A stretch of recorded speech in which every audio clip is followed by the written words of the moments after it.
Welcome to the Defense Rests Under the Legal Lens, the podcast where we explore the captivating world of criminal trials through the lens of a public defender. Hello, I'm your host, Rachel Diane. In this podcast, we dive deep into the intricacies of criminal trials, offering a unique perspective from the front lines of the courtroom. Each episode, we bring you real-life stories of defendants who have faced the weight of the justice system and the complex legal battles that ensue. Welcome to the Defense Rests. Under the Legal Lens, the people versus the Menendez brothers.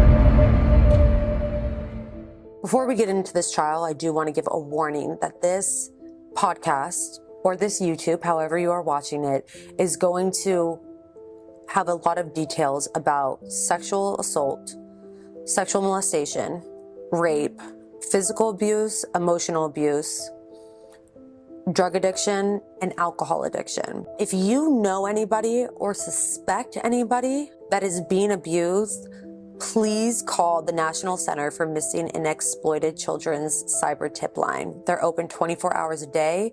Their phone number is 800-843-5678. If you see something, please say something. I also do want to let my listeners on the podcast know that if you want to watch this visually, then you can head on over to my YouTube channel where I break down this trial while doing my makeup with makeup from my own company, Royalty Cosmetics, where a portion of all proceeds is donated towards free legal defense for women that are sex trafficking victims, as well as children living in inner cities.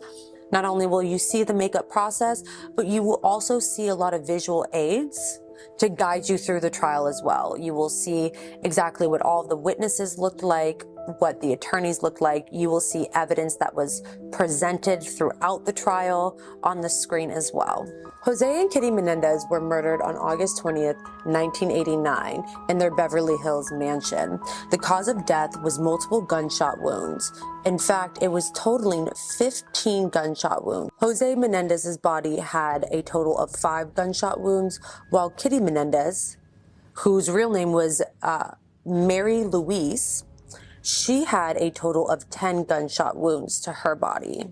At 11:47 on August 20th, 1989, Lyle Menendez calls the Los Angeles Police Department to report that he had just come home with his brother from the movies and that he had found his parents shot to death. Initially, this was investigated as a mob hit.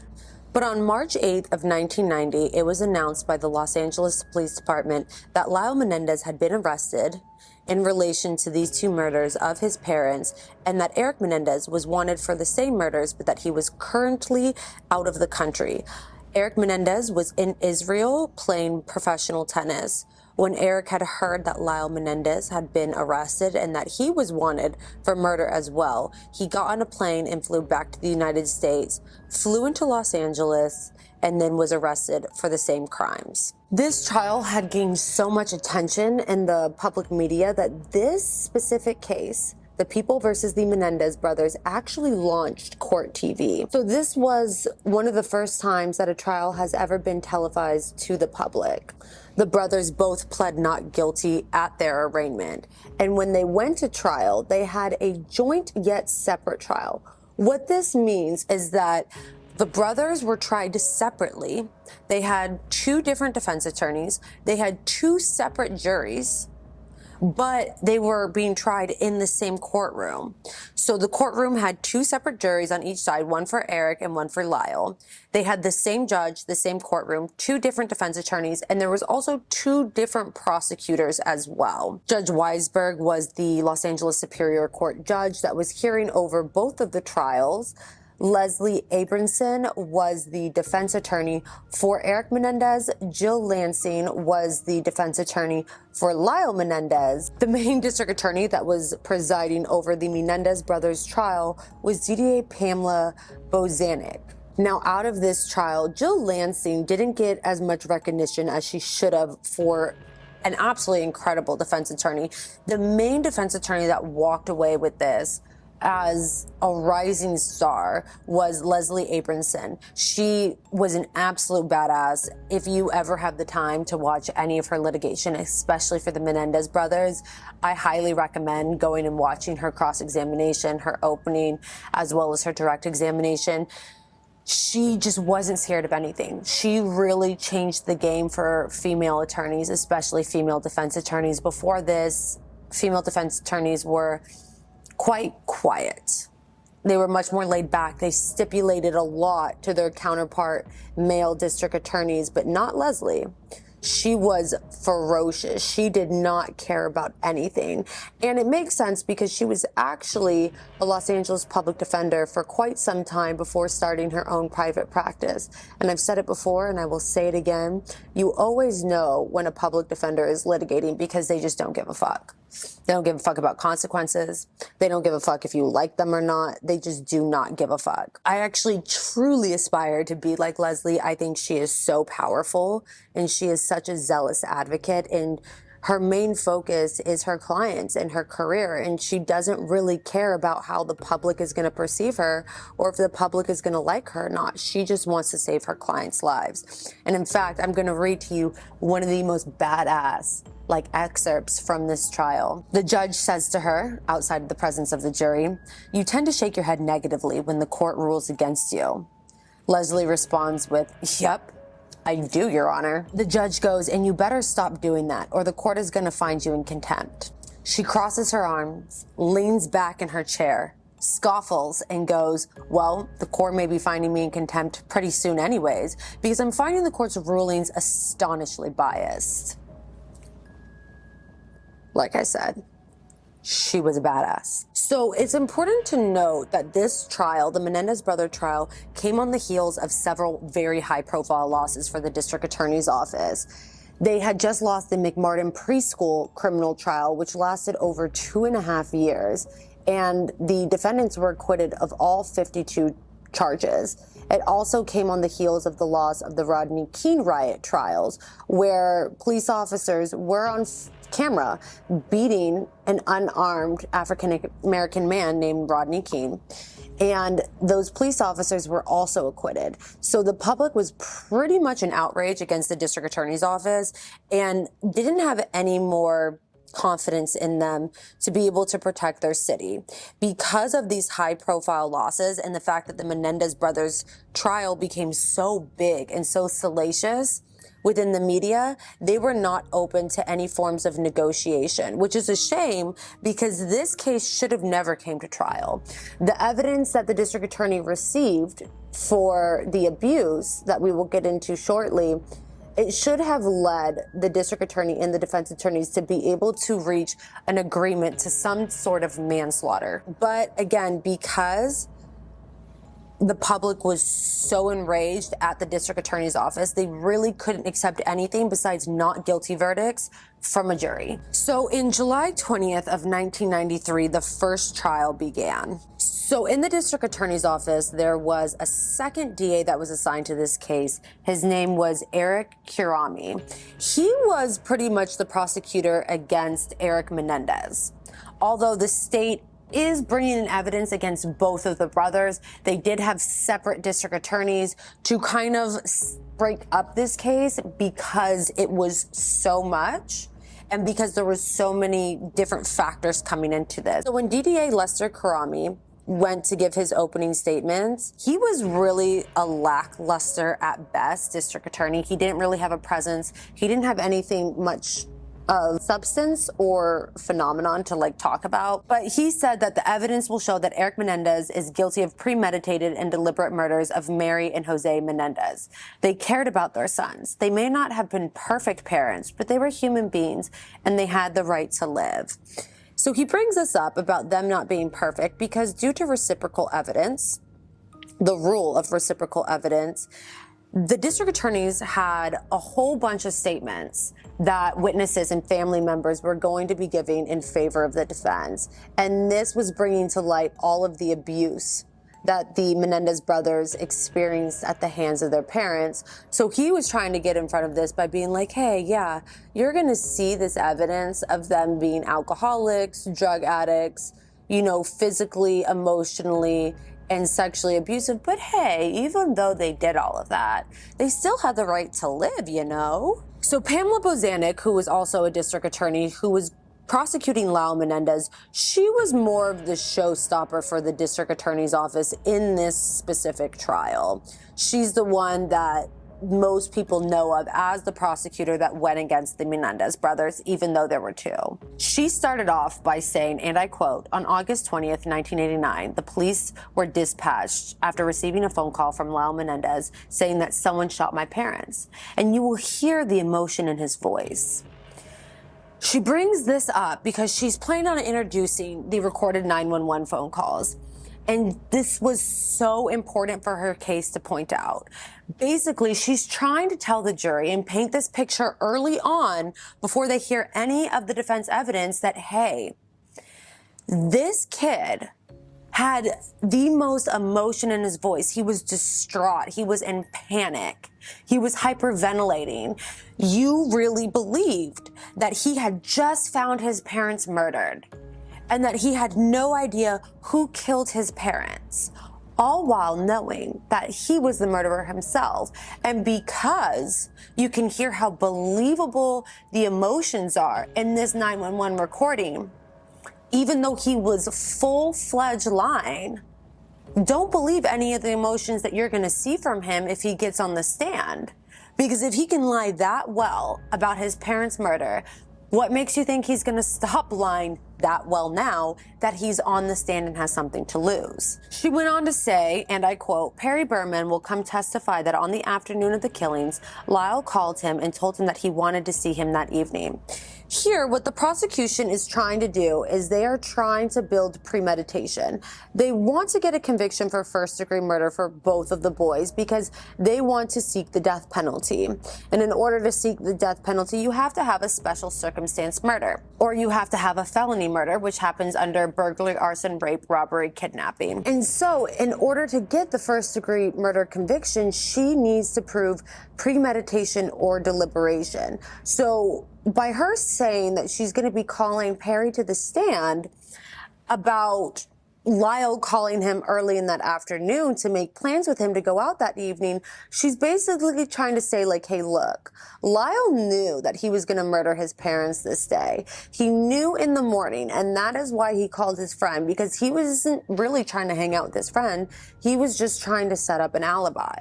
She then went on to say that the evidence was going to show that the brothers, Lyle and Eric Menendez, murdered their parents out of greed for money, that they wanted their $14 million estate, and that their parents were cutting them off, and that is why they decided to kill them. She goes on to say, and I quote, shortly after the killings, Lyle Menendez began to spend money, a lot of money.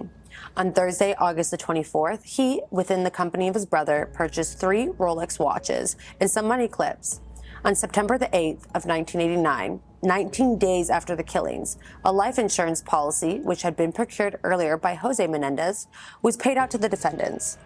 The policy cumulatively was for $650,000. And over a period of a week between September the 8th and September the 15th, $325,000 was paid out to each defendant. Lyle Menendez returned to the Princeton, New Jersey area after a memorial service was held for his parents.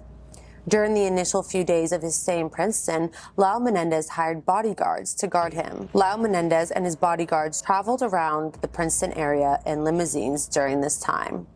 This was wholly premeditated, and that it was accomplished through a conspiracy into which Lyle Menendez entered with his brother Eric, and that but for a few mistakes they made, this was almost the perfect murder. So Jill Lansing was representing Lyle Menendez, and again, she does not get enough credit for how incredible of a defense attorney she was. She was very poised. She was very elegant. She just had a way about her that was soft, yet impactful. It carried a punch, but in a very soft, elegant manner. She was the opposite of Leslie, that was very blunt, very forceful. So Jill went directly after the prosecution, and she really did such an amazing job to plant little seeds of doubt that the brothers actually committed this murder for money. She goes on to say, and I quote, "We're not disputing who killed their parents. We're not disputing where it happened, how it happened, who did it. We're not disputing when it happened. The only thing that you're going to have to focus on in this trial is why it happened." And the prosecution has suggested to you that it was done for money, that it was done to commit the perfect crime, that maybe it was done possibly out of hatred. And what we will prove to you is that it was done out of fear. You will be given a great deal of evidence to evaluate in deciding whether you believe that this crime, that these children killed their parents for money. You'll get an idea of what their life was like before the murders. They were living in a Beverly Hills mansion. Lyle was attending Princeton University that was completely paid for by his dad. He was driving the brand new Alfa Romeo he got for high school graduation. He had credit cards since he was 15 to buy whatever he wanted whenever he wanted. They had the most expensive tennis coach. They took the most expensive vacations. And everyone who knew Lyle said that he had all of the money that he would ever need, and that his father had been on a rise within the last couple of years, and things were only getting better. He was going to make more money next year than he had the last year, and more money the year after that. She went on to say that Lyle was going to be taken care of for the rest of his life financially, and that his father had already purchased condos in Florida on the beach. That he had purchased a condo for Lyle and his future wife, as well as Eric and his future wife as well.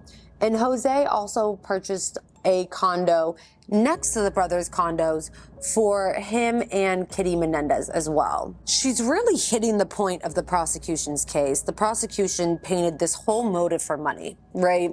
And even though the prosecution doesn't need to prove a motive, if the prosecution doesn't offer something about motive, it's very rare that a jury's going to convict for premeditation and deliberation for first-degree murder. So the prosecution's whole case was that this was about money, that the boys were in fear of this financial ruin, that their parents were going to cut them off, and that they were going to have to defend for themselves and make their own money. So Jill really gets up there and just rips at the heart of the prosecution's case. She really paints a picture of how financially stable these boys were, and not just financially stable, they were in excess. They had everything that they could ever want financially, and that there was no fear of financial ruin to any of the boys. There's no evidence showing that the dad had any plan of cutting these brothers off. In fact, it was the opposite. She goes on to say, and I quote, "If this wasn't about money, then what was it about? This trial will take you behind the facade of the rich houses, the fancy cars, the wealthy friends, and the impressive social engagements. It will take you to the life that was experienced by Lyle Menendez and his brother as they grew up. August 20th, 1989 had their genesis long before." She then goes on to say what she believes the evidence is going to show, which is really what opening statements is all about. It's not about arguing, and in fact, you can't argue. If you begin to argue the case, you're going to be objected to, and the judge is going to stop you. That is reserved for closing argument. Opening statements is just trying to give the jury an overlay of what they're going to see, especially because when you're receiving evidence in a trial, it's hard to put it all together. If you don't know what the overall picture is, you really don't know why you're hearing this evidence, because the law is so specific that every little grain of evidence you pull out is so slow and so tedious that it's hard to put all of the big picture together and why these little nuggets of information are important. But if you hear this overlay of what the attorneys are going to be trying to prove to you, you're able to understand why each statement was so impactful. So Jill goes on to say that the evidence is going to show how Eric Menendez turned to his brother a few days before the murder for help. That Eric had told Lyle, "Hey, I'm being sexually abused by our father." and that I've been being abused by him sexually for the past 12 years. And she brings up how the evidence is going to show that Lyle knew Eric was telling the truth, because when Eric was a young child, he was also sexually abused by his father as well, but that the abuse had stopped at a certain age, and that he had suspected that the abuse was still ongoing with Eric, but he had no idea that he was still being raped and molested as a teenager. Jill's opening statement is about 45 minutes long. I would really go and listen to her opening statement. It is heartbreaking. It is compelling. It is emotional, and it really grips your heart in a very soft manner. So after Jill finishes her opening statement, it's now Leslie's turn to give her opening statements on behalf of Eric Menendez. She starts off, and I quote, "There is no issue as to who killed Jose and Mary Louise Menendez. Why they were killed is what the focus of all of our evidence will be on." She continues on saying, "The following is a summary of what many witnesses will tell you, including Eric Menendez himself, as to what he will testify to." So right away in her opening statement, she gives away that Eric Menendez is going to testify.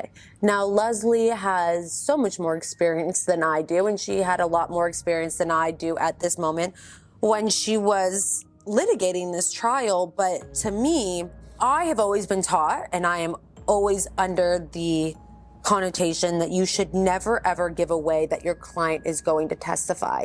Now, it's a slight given in trials like this. In self-defense cases and in imperfect self-defense cases, you pretty much need the client to testify in order to be able to meet all of the elements of the cal crim, of the jury instructions that will be given out at the end of the trial. A lot of times, it's almost impossible for a self-defense or an imperfect self-defense claim to be able to be proven without having the client testify. Now, there are certain ways to be able to do it. If you figure it out, let me know. But I personally have always been taught to never give that away. Just always keep them guessing, because you don't want the prosecution to prepare cross-examination. You want them to be blindsided. You want them to be hit blunt and forcefully, and to not know that your client is going to testify until you say the defense calls Eric Menendez to the stand.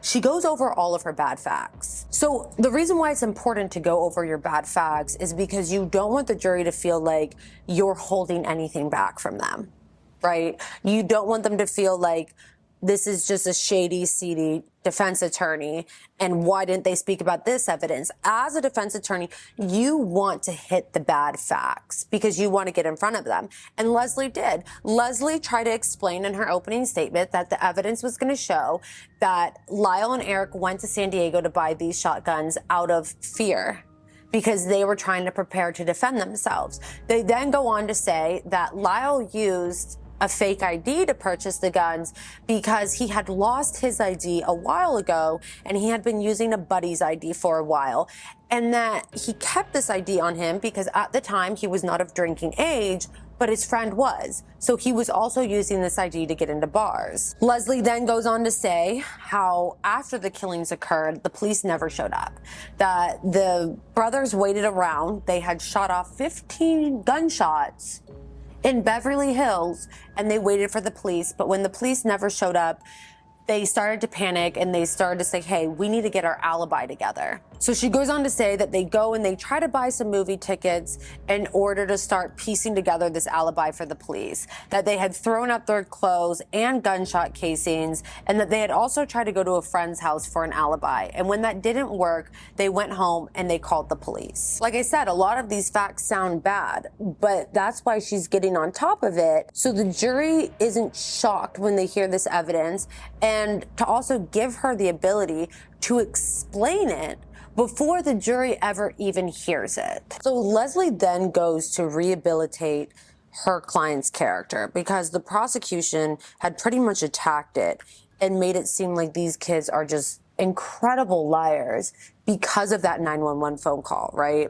So the prosecution said, listen to this. They were lying here. They're going to continue lying. So Leslie goes on to say that Eric was in hysterics when the police came to their parents' mansion after Lyle had called the police about his parents being shot and that he was not faking this. This was true and real emotions, and that they're going to be able to prove this because the evidence is going to show several important key witnesses, which are experts that are going to testify on behalf of Eric and Lyle Menendez showing battered child syndrome. And they go on to say how these experts have never testified for the defense before, that they have only testified for the prosecution.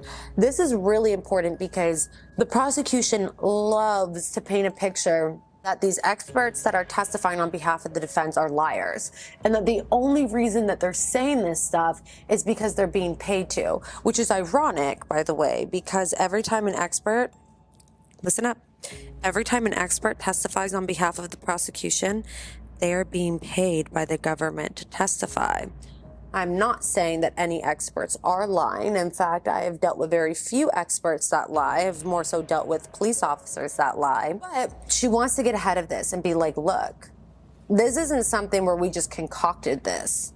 These are experts that have literally only ever testified for the prosecution, but here they are in our defense. She goes on to tell the jury in opening statements that these experts will come and tell them how child abuse affects the brain of a child, and specifically how they're able to rationally think and how they react to fear. She goes on to say, and I quote, "They, the experts, will share with you their exhaustive evaluations of Eric Menendez. Each evaluation was conducted for over more than 40 hours of interviewing with him, and one expert spent more than 200 hours with him. And they will testify that he is a young man who suffered from extreme forms of lifelong sexual, emotional, and physical abuse at the hands of both of his parents. Their opinions are not just based on their interviews and with their impressions of Eric Menendez alone. They are also supported by an extensive battery of objective psychological testing that was administered to Eric Menendez by a highly experienced forensic psychologist. The experts also examined all of Eric Menendez's school records and medical records. They read thousands of pages of witness interviews and interviewed witnesses themselves who will be testifying here. And they examined the crime scene evidence, the same evidence that will be presented to you in this case by the prosecution. So what was it then that was done to Eric Menendez, and how did these events lead to homicide? The simple answer is this.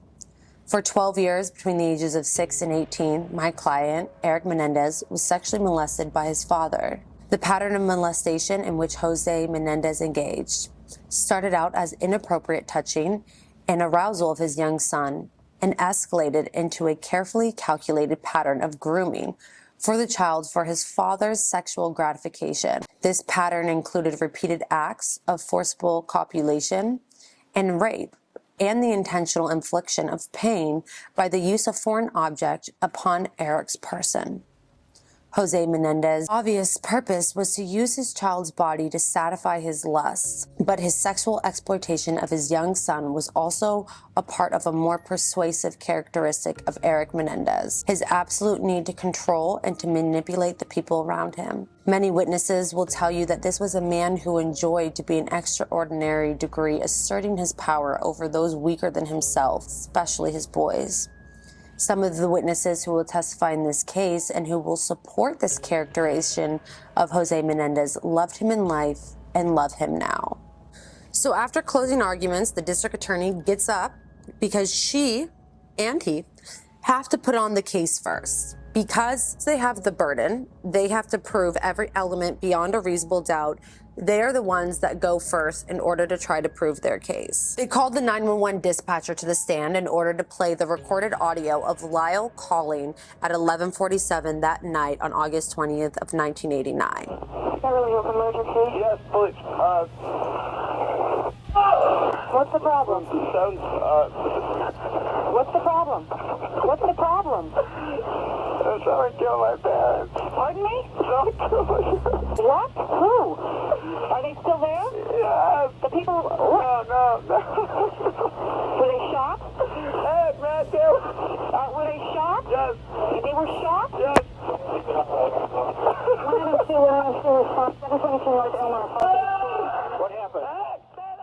Again, they wanted the jury to hear this audio so they can hear how, quote unquote, sincere Lyle's voice was of being exasperated and haunted and in fear of who had killed his parents, and that he had just found out hours after the murder, even though Lyle and Eric killed them themselves. They then called a Sergeant West to the stand.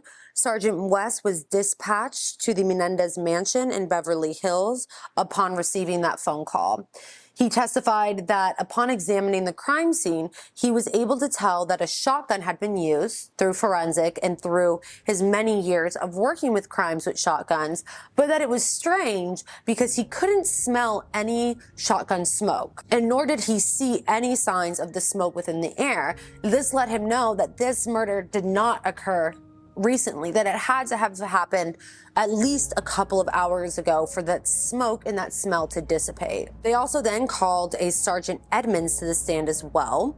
Sergeant Edmonds was also dispatched to the scene along with Sergeant West. He questioned Lyle that night on August 20th of 1989. Sergeant Edmonds testified that when he spoke to Lyle, Lyle told him that he had went to Santa Monica to go watch the Batman movie, that although they had seen it before, the movie that they originally wanted to watch was no longer available, so they went to go watch the Batman movie. He then told Sergeant Edmonds that he was supposed to go meet up with his friend Perry Berman down at the Santa Monica Civic Center, but that he had just missed him, so that he called him twice from a payphone using his father's Sprint Collect card. That he first called Perry at 11:07, and then he called him again at 11:15. And that after being able to reach Perry, he had arranged to meet Perry at a restaurant in Beverly Hills, the Cheesecake Factory. Before meeting Perry at the Cheesecake Factory in Beverly Hills, Lyle and Eric decided to go home. This is what Lyle has told the sergeant, and that now Sergeant Edmonds is testifying to. That Lyle told him that the boys decided to go home in order to grab Eric a fake ID. That Lyle had already had one, but Eric didn't have one. And so if they decided they wanted to go out to bars after dinner to go drink, they wanted to make sure that they had this ID. So Sergeant Edmonds continues his testimony and says that after they went home to go pick up the IDs, Lyle is telling him that once they enter the home, that is when they see their parents deceased. That they saw that their parents had been shot to death, and that is when they decided to call the police. Sergeant Edmonds asks him, "Do you have any idea who could have done this?" And he testifies that Lyle responded with, "It would have to be my dad's fault. That it has to be related to something for my father's business, and that he had pissed off a lot of people, and that my father has worked with several seedy men." So now the prosecution is calling Perry Berman to the stand. This was Lyle's friend, because the prosecution is now trying to paint the picture and set up premeditation, that Lyle knew he was going to be doing this the entire time from the second that he woke up that morning, so he needed to be able to create an alibi. So Perry testified that on the afternoon before the killings, he received a message on his answering machine from Lyle saying that he wanted to see him later that evening. And that when Perry was able to call Lyle back and reach him, that they had made plans to go to a food and wine tasting in Santa Monica. Perry testified that he had already had these plans with another friend, so he just invited Eric and Lyle to come along with him. But that Eric and Lyle actually never showed up. And so since they never showed up, Perry decided to just go home. And then while he was laying in bed, Perry testified that at 11 o'clock that night that he received another call from Lyle. And Lyle was asking him if he wanted to meet up at the Cheesecake Factory, and that he seemed very off, and that he was very persistent in being able to meet up and hang out that evening. So Perry testifies that he goes to the Cheesecake Factory and he's waiting around for Eric and Lyle to show up, and that he remembers hearing a bunch of sirens go by, a lot of police and ambulance sirens, but he didn't think much about it. And when he realized that the Menendez brothers were not going to be showing up to meet with him at the Cheesecake Factory, he decides to get into his car and drive to their home. And once he gets to their home, he sees all of these police cars, the sirens that he had just heard, are now at the Menendez brothers' home. So the district attorneys then call Richard Wiskowski to the stand. Richard was a bodyguard that Lyle had hired after the murder of his parents to help follow him around Princeton when he went back to New Jersey for school. that Lyle was pretty paranoid that something was going to happen to him through his father's business associates. So Richard testified that he had a conversation with Lyle after the murders, during which Lyle asked him if ballistic evidence, so gun evidence, could be used to trace and expend a shotgun shell to a particular weapon. And that Richard testified that he told him no, and that he had absolutely no idea why he was being asked this, but he remembers that this question happened around December 5th of 1989, which was several months after the murders had occurred. The district attorney then called Glenn Stevens to the stand. Glenn Stevens was one of Lyle's best friends, as well as one of his college classmates at Princeton University in the spring of 1989. Lyle was informing him that his uncle Carlos had called him and told him that he found something weird on the family computer. Lyle continues to tell Glenn that he was concerned because Jose Menendez, his father, had been angry at Lyle recently, and that he was afraid that Jose had written him out of the will, and that this second will was probably on the computer, and that is what his uncle Carlos had found. Glenn then continues on to testify how Lyle was telling him how the original will, that the will that everybody knew about, all of his relatives knew about, was that his father and his mother were willing down all of their money and all their possessions to him and Eric. And that if there was a second will on the computer, he needed to get rid of it.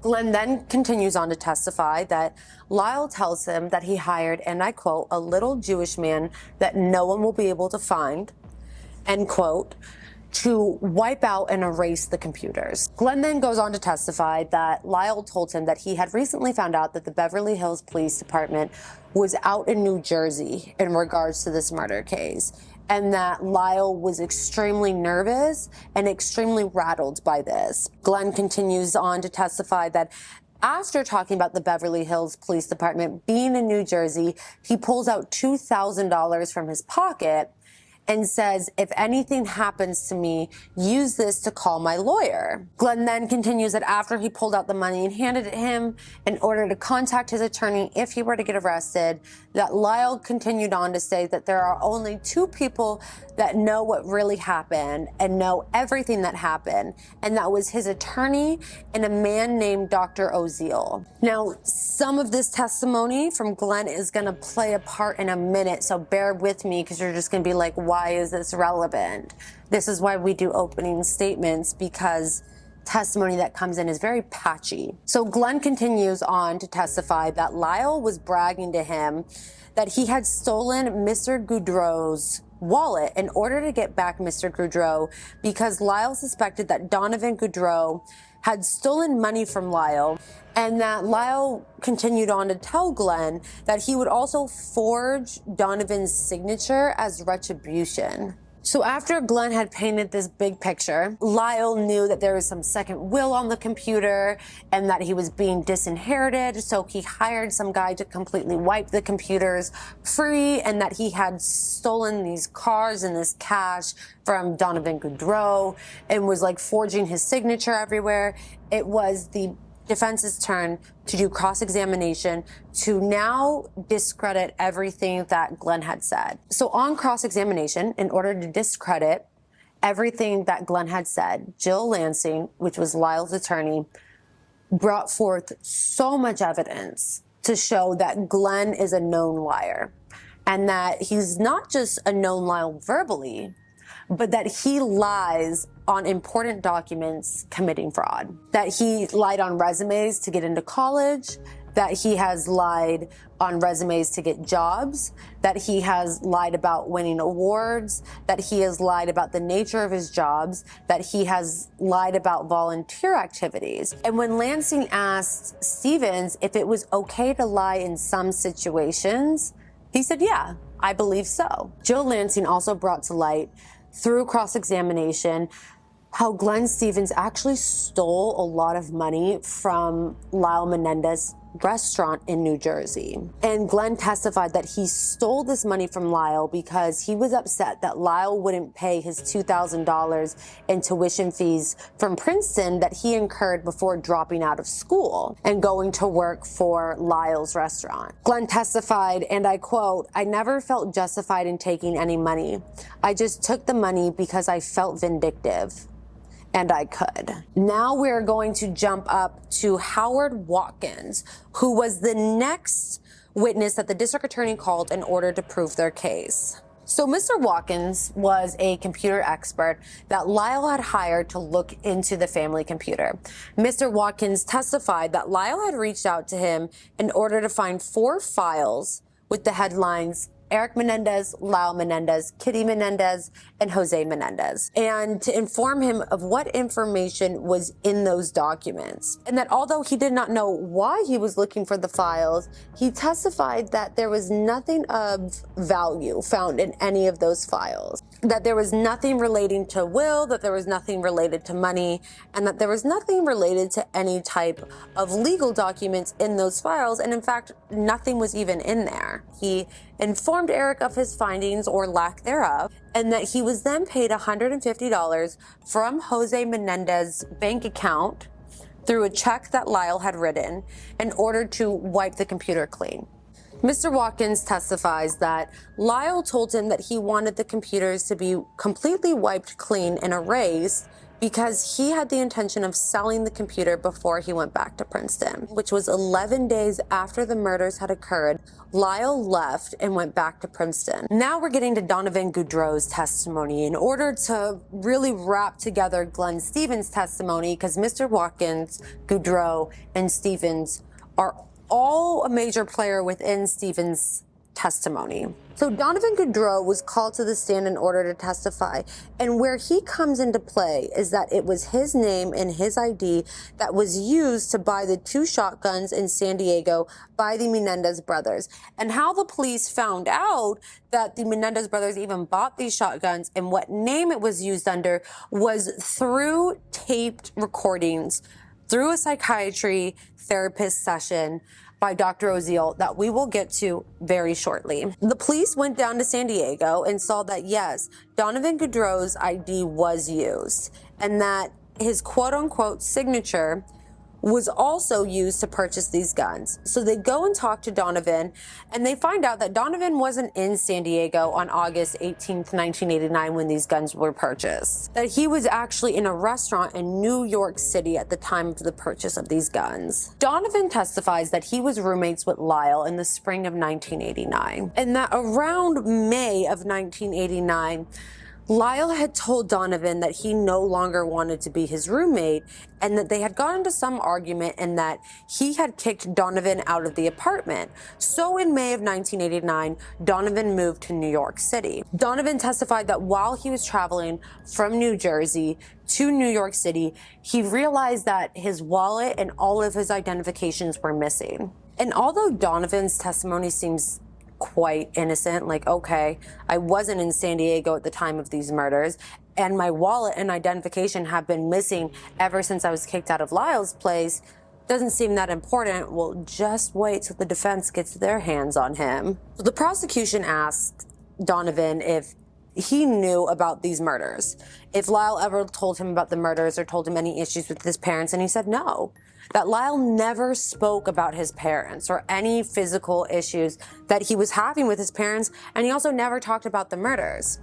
So on cross-examination, the defense raised all hell to the point where the courtroom was shut down and the jury was excused. And this is because Donovan lied on the stand. Defense found an audio tape of Donovan giving an interview to Robert Rand, who was a reporter and an author. This audio recording of this interview that Donovan gave to this reporter was over 2.5 hours long. Before this tape could be played, the judge shut down the courtroom. He had all of the jury members excused. He had people in the gallery excused, and it was just the people, the defense, and Donovan and Robert Rand. because they were going to be holding an evidentiary hearing to see if this impeachment could come in. Just so you know, impeachment evidence doesn't have to be turned over to opposing counsel.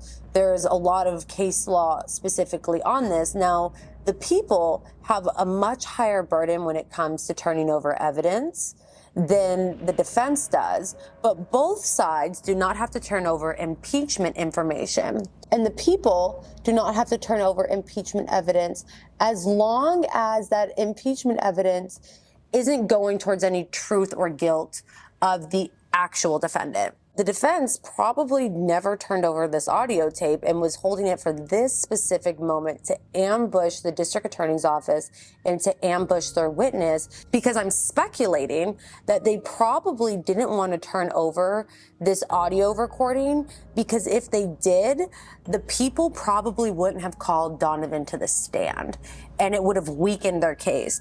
So after the jury was excused, Robert Rand gets onto the stand, and the 2.5-hour interview between him and Donovan was played.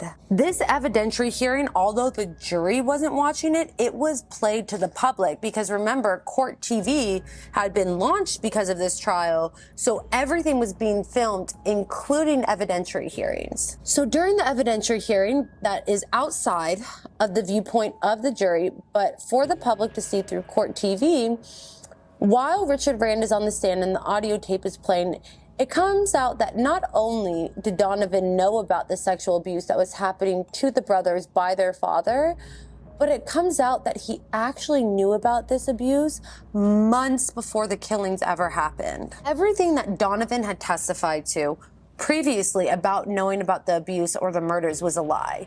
And the defense was able to prove this during that evidentiary hearing and use his own words against him. Now, the prosecution did not want this tape in at all, and they argued like hell to keep it out from the jury, because they didn't want the jury to see that, hey, this guy actually knew. And he gave several interviews after and before the murders, and he knew about the abuse before the murders ever even happened. Essentially, what happened in the end was that the jury was called back and the tapes were not introduced into evidence, but the defense was allowed to use Donovan's own words against him, and they were able to quote the interview word for word and cross-examine him with his own statements in front of the jury. Donovan just kept going, well, yeah, like, that's my voice, that's me, but I don't recall that. I don't remember that. I don't remember being told that. The defense would literally play him part of the audio. We use headphones to do this. If something's not allowed to be introduced, but you need to impeach somebody, he would wear headphones. He would be played the audio recording. He would acknowledge that that's his voice, that indeed he did give that interview on this date, and that yes, in that interview, he said he knew about the rape and he knew about the sexual abuse and that he knew about it before the murders, but he just can't recall it now. So he doesn't actually remember it. In the audio recordings, there's this one snippet that they really used to impeach him quite a lot. Donovan says to the author, yes, he told me about his father. Basically, he said his father had been abusing Eric. Yeah, like him and Eric, because it was Lyle also. And that he would take baths with them and stuff like that. Oh man, it was really weird. And that interview was given 4 months before the murders ever even happened. Defense really did just obliterate this witness. He was able to get in testimony that yes, he had lost his ID and he didn't just give it to Eric to go purchase these guns, but it also came out that 4 months before the parents were even murdered, he was giving interviews to reporters about Jose Menendez sexually abusing his 2 boys. And he was giving interviews after the murders about how he knew about this sexual abuse. You mentioned that Eric is being abused sexually. Yeah. Well, I don't want to call on that, but I would kind of scared that's going to come up in trial. It will, yeah. That's it. It will. Came back and he told me about his father.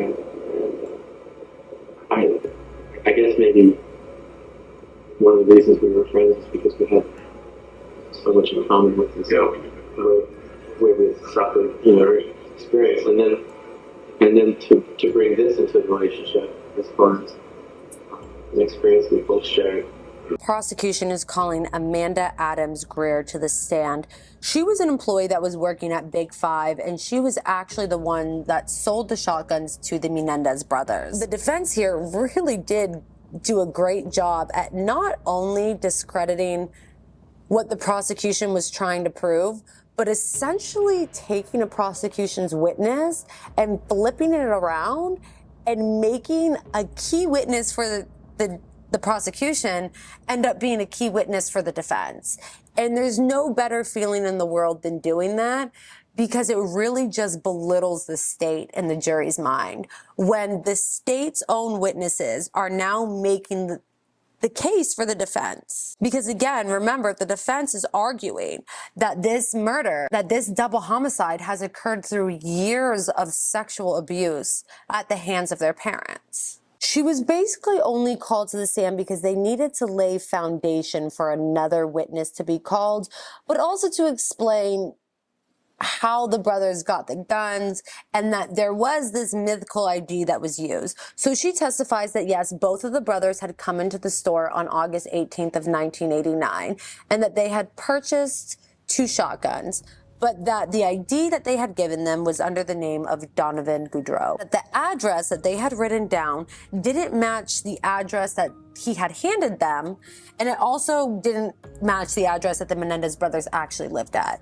So it is quite shocking that, you know, in 1989, you could have just walked into a Big Five and bought 2 shotguns and used an ID with a photo that didn't look anything like you, with handwriting that wasn't yours, and then write down an address that is nowhere on the identification card. But Ms. Greer goes on to testify that the brothers paid in all cash and that she did not sell them any ammunition. After Ms. Greer was done testifying, they then brought a handwriting expert to come testify. The handwriting expert was looking at the signature from the ID of Donovan Goudreau's versus the signature that was written on the forms in order to purchase the shotguns. And he said no, that these signatures are not by the same person. He goes on to testify that he can't be 100% sure of whose handwriting it is because there isn't enough evidence, there isn't enough forms, there isn't enough handwriting for him to really analyze who it could be. But from the samples that he does have from the form and that he has seen from the Menendez brothers, that he believes it's either Lyle or Eric's signature and handwriting, and that he thinks it's more so Eric's signature. Lyle Menendez was ordered by a court in the summer of 1990 to give a handwriting sample for this expert to use, and that he refused. So he only has very little to work off of, and that he can tell you definitely that it's not Donovan Goudreau's signature or handwriting, that it seems more like the Menendez brothers. But again, he can't be certain of that. And the reason why he was called is because they don't want the defense to get up there and be like, they didn't even purchase the guns. It was Donovan Goudreau, which wasn't even their argument. But they still have to do it for good measure because the prosecution has to prove every element beyond a reasonable doubt. So they have to prove premeditation. So they're doing this by showing you and proving that the brothers drove down to San Diego from Beverly Hills and that they had used a fake ID and they had used a fake address in order to purchase these guns 2 days prior. The prosecution is now calling Dr. Oziel to the stand, who is their star witness. This is the person that is making or breaking their case. Without his testimony, they don't have the brothers for murder, and they wouldn't even be able to bring forth arrests, charges, or this trial without this specific witness. Dr. Oziel was a psychiatrist that Eric had sought out for professional help. On October 30th of 1989, Eric began visiting this doctor quite regularly. He started visiting him regularly before this, but October 31st was just the day that Eric had broke. He ended up telling Dr. Oziel everything that happened. He just couldn't hold it in anymore. Eric was a fragile mess. And this is all testified to how awful Eric Menendez's mental state was, that he was suicidal, that he was coming apart at the seams, and that he was just destructive. He was just falling into a dark place. And in fact, Dr. Oziel prescribed him several medications, including anti-anxiety medications, antidepressant medications, as well as medications to to stop these night terrors and hallucinations. Eric just comes apart and tells Dr. Oziel everything, tells him how he killed his parents. The doctor at the time was married. He had a wife and he had a family, but he was having an affair with a woman named Judalon Smith. And just so you know how great this doctor is, Judalon Smith was one of his patients that he was having sex with. And it later comes out that she wasn't the only patient that Dr. Oziel was having a sexual relationship with. So Dr. Oziel told Judalon Smith everything that Eric Menendez had told her. So she tells Dr. Oziel, hey, you need to start recording all of this. Like, this is some good stuff. You could sell this for like some good money. You need to have Eric tell you everything that happened all over again, but this time like record it. So that's exactly what he did. He started recording all of Eric's sessions without Eric's knowledge or without Eric's consent, which by the way is extremely illegal. And Judalon was right on the other side of the door listening to everything. And they had planned this out. They had planned where she was gonna be. She was gonna take notes. They were gonna keep the recordings, where they were gonna put the recordings in a safety deposit box. So eventually Dr. Oziel breaks up with Judalon Smith, right? And she becomes enraged. So after the doctor breaks up with her, she calls the police department and she tells them everything. She tells them that she knows who killed Jose and Kitty Menendez and that she has proof of it, that Dr. Oziel is Eric's psychiatrist and that he has been recording all of his sessions and that he has had her listening in to all of these sessions in order to corroborate Dr. Oziel's story. Now, generally, doctors cannot do this. If you have a doctoral degree in medicine or a doctoral degree in psychology, and you are a practicing psychologist or therapist, you owe a duty of confidentiality to your patients, right? You cannot disclose anything that is told to you. The only way a therapist or psychologist is allowed to divulge anything that is said to them to law enforcement or to anybody else is if it falls under the exception of the California Evidence Code, Article 6, physician-patient privilege, which states that you can break confidentiality in the case of a health or life danger situation for you or a loved one. So, because Dr. Oziel did not want to lose his license, which, by the way, he ended up losing his license for sexual misconduct, sexual allegations, having sex with many of his female clients, as well as recording these audios with Eric Menendez and then disclosing them on the stand. He ended up losing his license. His whole career just went to shit. And as it should. Terrible, terrible, terrible person. So what he ended up doing is taking the stand during evidentiary hearings, such as prelims and 402 hearings, right?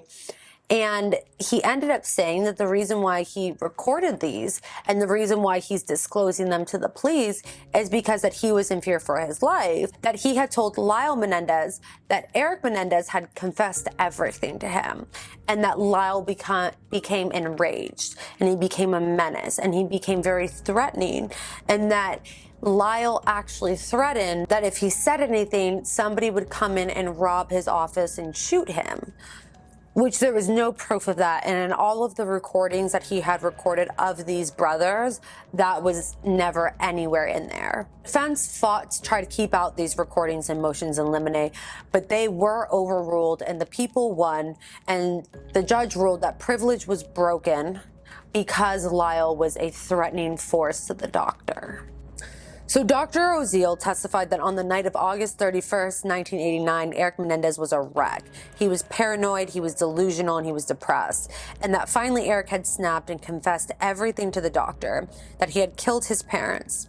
Dr. Oziel testifies that he then called Lyle and told Lyle that he needed to come to his office. That when Lyle got there, Dr. Oziel tells him how Eric told him everything about the murders. Dr. Oziel then testifies that Lyle got really upset at Eric, calling Eric an idiot, calling him stupid, and saying that now because he confessed to Dr. Oziel, they are no longer going to get away with the perfect murder. Dr. Oziel testifies that Lyle Menendez specifically told him that he didn't want anyone looking over his shoulder, and that's why he killed his parents. So 2 days later, on November 2nd of 1989, the brothers visited Dr. Oziel again.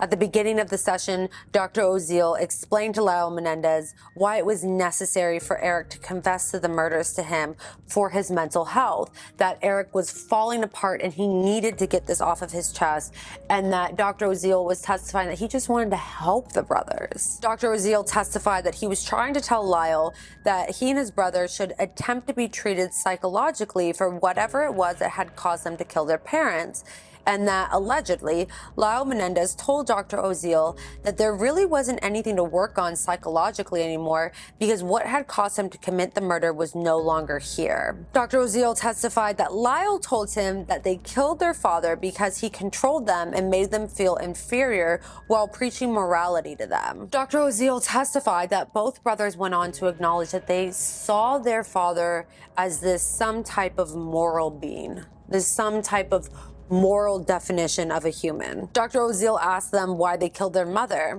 Was that they originally were contemplating killing the mother and were contemplating not murdering her, but that because they had planned this perfect murder and they were already in the heat of committing the murder, that they were just going to kill the mom anyways, because it just went along with the plan of killing the father, and that Lyle told him that their mom was already really depressed and an alcoholic and a drug addict, so she probably wouldn't be able to live without their father anyway, so they might as well just kill her.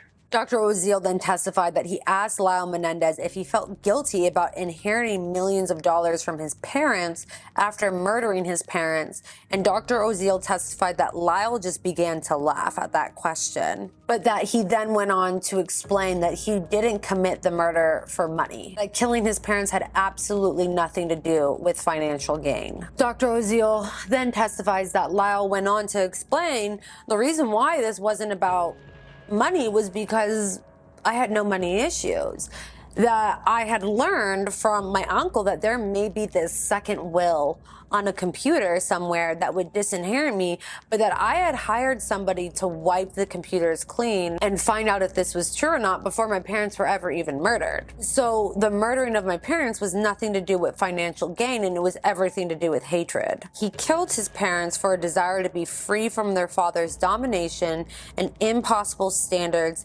that their father had on the defendants. Dr. Oziel testified that during these 2 sessions where the killings were discussed, that nowhere in those sessions did either brothers testify that they murdered their parents in self-defense or murdered their parents because they were being abused. Defense was enraged by Dr. Oziel. Almost everybody was enraged by Dr. Oziel. There's so many interviews that came out back then and today where therapists, psychologists are ripping apart Dr. Oziel. They're saying this is the most grotesque thing a psychologist could ever do, to violate a client's privacy like that, to violate a client's trust, and that this is why clients don't tell their therapists everything, because if you try to divulge your deepest and darkest secrets, it's not going to stay with the person that you're entrusting. And in fact, many lawyers and judges, retired judges, have come out to talk about this case, saying that this part right here was one of the most grotesque things to ever happen in that first trial. That the fact that the judge allowed these recordings in was a gross miscarriage of justice, and I agree. I 100% agree. These should have never been allowed into court. So Leslie gets up there and she does not hold back. Like, she is a gunslinger.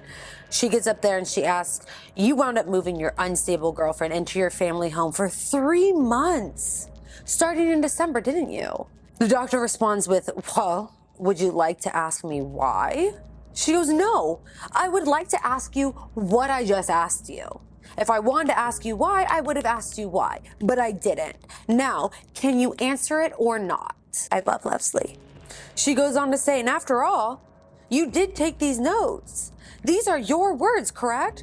Calling her unstable, calling her psychotic. And this was the patient you were sleeping with that you moved into your family home, correct? Cherry on top.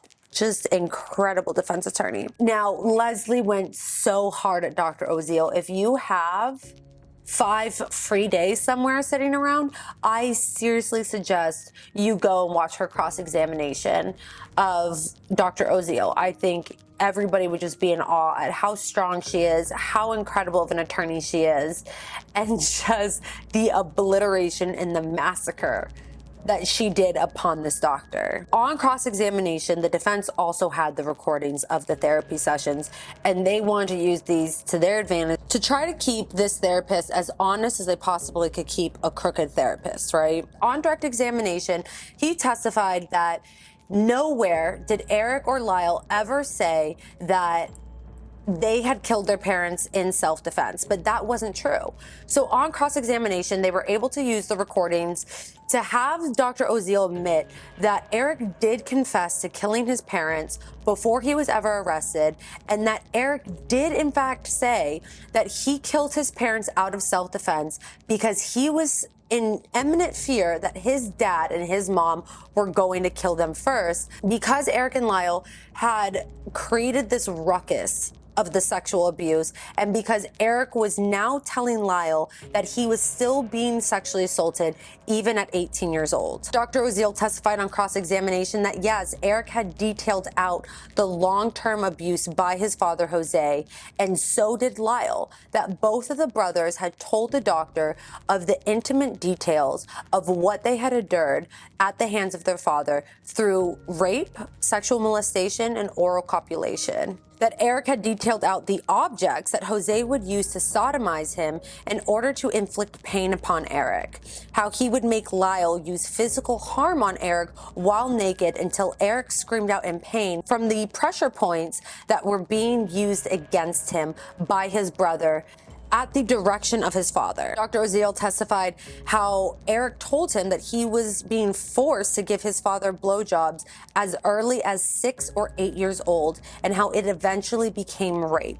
On cross-examination, Dr. Oziel testified that Eric was in extreme emotional distress and was falling apart, so much so that he had prescribed him several medications, and that Eric was constantly haunted by nightmares, and that he felt guilt, shame, and trauma in relation to the sexual abuse by his father. Dr. Oziel testified that due to Eric's extreme decompromised mental state, he was in fear for his life, and that he believed that his parents were in fact going to kill him and his brother because they were revealing the abuse that was going on in the home. The defense essentially overtook the state's star witness and flipped him around to make them now a defense star witness.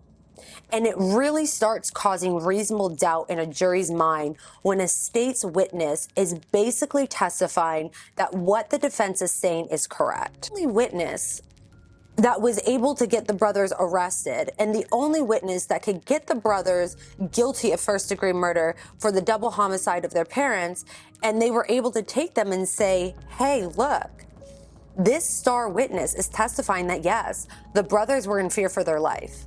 Yes, the brothers were sexually abused. Yes, their mental state was so decomposed that they were in chronic fear all the time of their parents, and they truly believed that the parents were going to kill them. The defense further went to discredit Dr. Oziel, playing the audio recordings of Eric Menendez stating numerous times that this murder occurred because he had to defend himself, because he truly believed that his parents were going to kill him. They went on to discredit him further by having Dr. Oziel admit that yes, he was having sex with several female patients of his. The relationship was so intense that she was essentially his girlfriend that ended up living with him in his family home with his children for several months.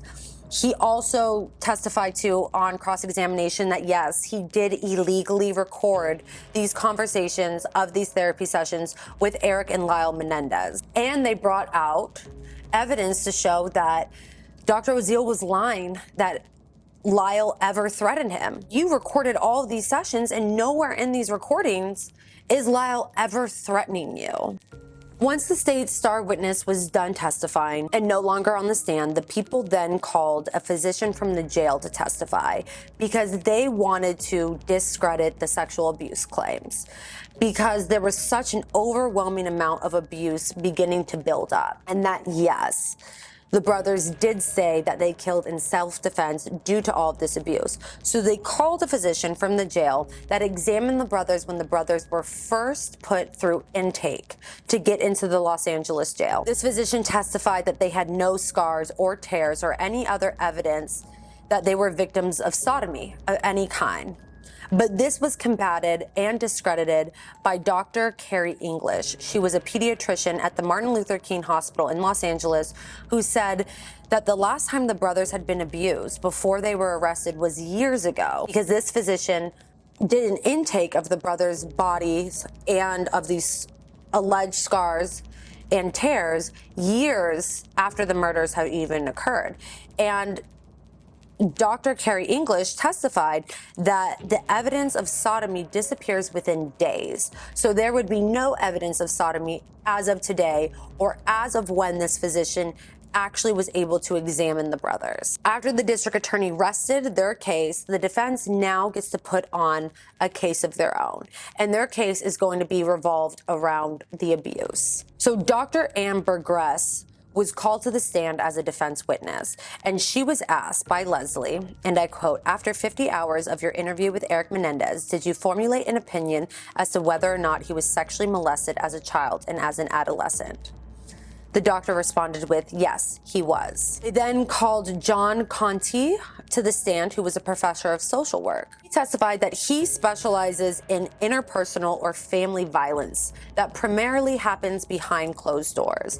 He testified under his expert opinion that violence like this that happens within the family is usually kept there, and that the children of abuse do not come forward and they do not tell other people outside of the home due to the shame, the guilt, and the fear that they feel. And therefore, he was testifying that it was completely normal that neither of the brothers ever came forward as children to police officers, to school teachers, or to anybody else that could have potentially helped them.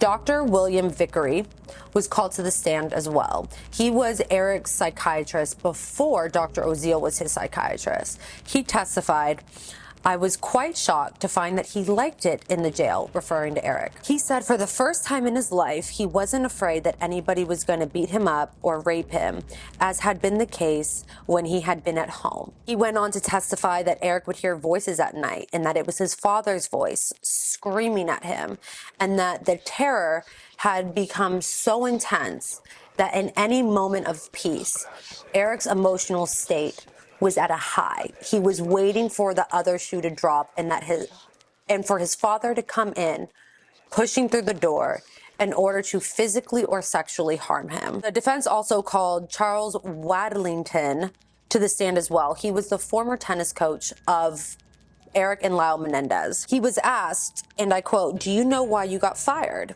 He responded with, and I quote, "Because I stood up to him, Jose Menendez. I told him that he needed to back off, that he was too intense with the brothers, that there was some sort of physical harm going on. I just couldn't put my finger on it." They also used the former tennis coach to combat all of the evidence that the state was trying to put on that these brothers were atrocious, that they were money hungry, that they were spoiled, and that they would kill for money, that they would kill because they were told no. He testified that they were actually really humble kids and that they were not spoiled at all. And that through the years of coaching them, he never once saw any signs of entitlement by the boys, that he never once saw any signs of being volatile or malicious by the boys, that they were so humble and that they were so gracious and that they were some of the kindest children that he ever taught. He testified that he saw extreme emotional abuse and that he could tell that the abuse was much more significant at home,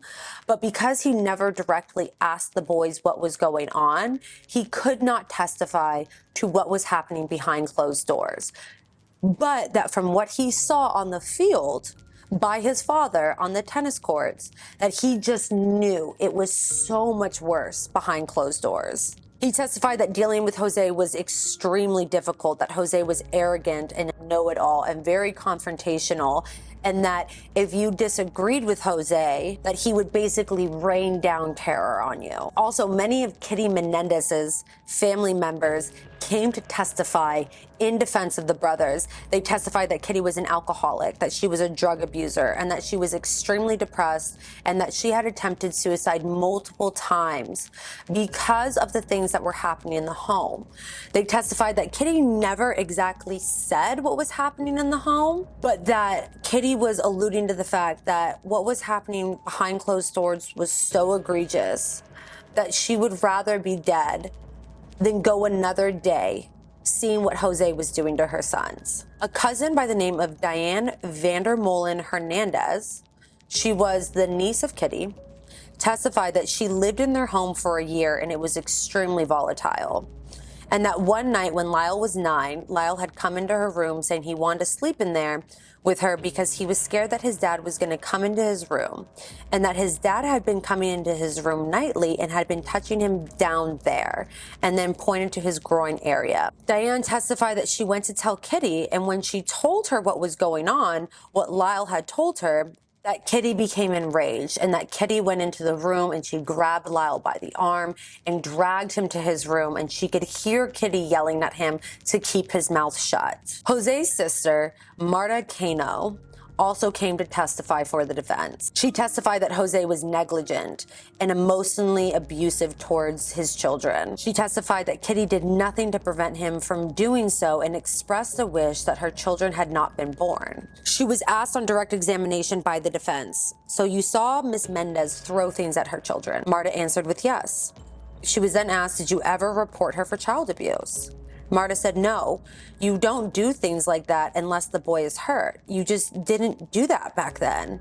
I knew it was out of hand, but in my mind, I was trying to diminish it because I just didn't want to believe that of Kitty and Jose." She was then asked, "But you saw it?" And she said, "Yes, I did. I saw physical abuse." Kathy Simonton, who was Kitty's other niece, testified that Kitty's anger was so intense and it was so abusive, and her anger and her rage was so scary that she never wanted to be in that home, and that she would beg her parents to not take her to Kitty and Jose's home. Al Anderson, another nephew of Kitty, testified that Jose would take the boys into the bedroom. He would go inside with them and lock the door, and that when Jose would take the children down the hallway and into that bedroom, that Kitty would tell them and made it very clear that he was not allowed to go down to that hallway, that he was not allowed to go near that room, and that he was not allowed to listen to any of the noises that were coming out of the door and out of that room. He also testified that once Jose would leave the bedroom, he would make the boys stay in there for a period of time. And once Jose left the room, Kitty made it very clear that he was not allowed to go into that room to see the boys. Andy Cano, he was a cousin of the brothers as well. He testified that when he was 13 years old, Eric told him that Jose Menendez was massaging his genitals and asked Andy if his father also did the same thing. He was asking Andy if it was normal for his dad to be massaging his penis. He asked, "Does your father massage you down there? You know, your private? It's still happening for me, but it's worse now. I can't explain it. I never know when it's going to happen, and it's driving me crazy.